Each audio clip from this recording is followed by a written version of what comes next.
Welcome to this week's newsletter. It won't surprise you that this week we're continuing to navigate the issues around COVID and the Omicron variant and the changing rules and regulations that apply to businesses.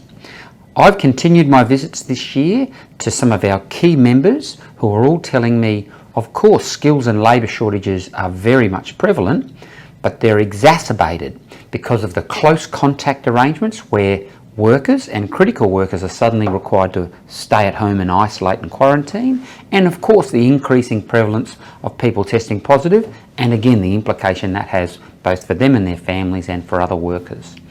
So we were certainly pleased when the government released new rules this week around critical industries and essential workers.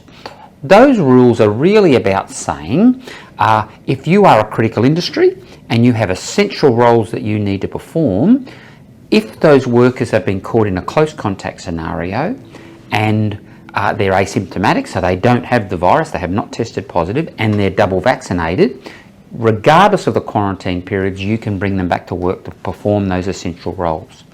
This week's newsletter steps you through the process of what's required to make that assessment. Make no mistake, it's a self-assessment, but it's a process that has to stack up should you ever be audited or checked around how you've applied the criteria. The first thing is, as I've said, it's about close contact workers who are double vaccinated. Check one.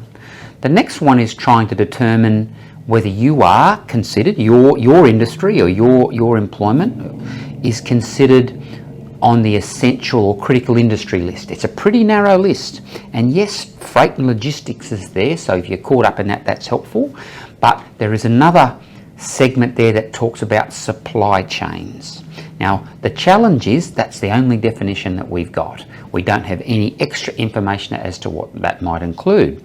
But of course, if you're an independent mechanic or you're a mechanical business out there repairing vehicles and trucks and the like that are caught up in the supply chain, it won't be difficult for you to assess that you're included in one of the critical industries. There's also essential retail and the like. We've certainly requested from government further clarity. We're hoping to get that, but most importantly, if you have a look at the process on our website and in today's newsletter, you can go through a self-assessment process yourself. But if you determine that yes, you're on the critical industry list, then it's about the worker themselves. Is their role essential? Point one, and then point two, of course, is the role essential, and does the work require them to be at work rather than can they do it from home?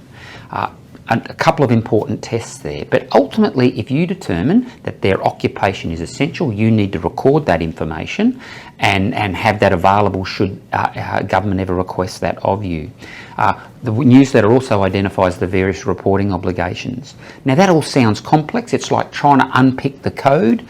I do understand that, but at the moment that's the framework we've got. MTA Queensland's working with government, both in terms of transport and main roads and the small business department, trying to get further clarity for you, and keep an eye on our website. Certainly we'll update it as soon as we get that information. Use the rules as best you can. We want businesses to stay open. If you've got questions, please call us.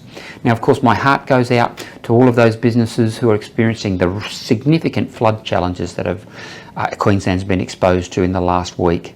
We feel for you. The newsletter also includes information around various grants and interest-free loans that are available. And of course, if you're caught out and you've had to close your business and you're thinking about stand down of employees, give our IR team a call. They can absolutely help you with definitive advice. See you next week, and hopefully it's a more fun newsletter. Thank you.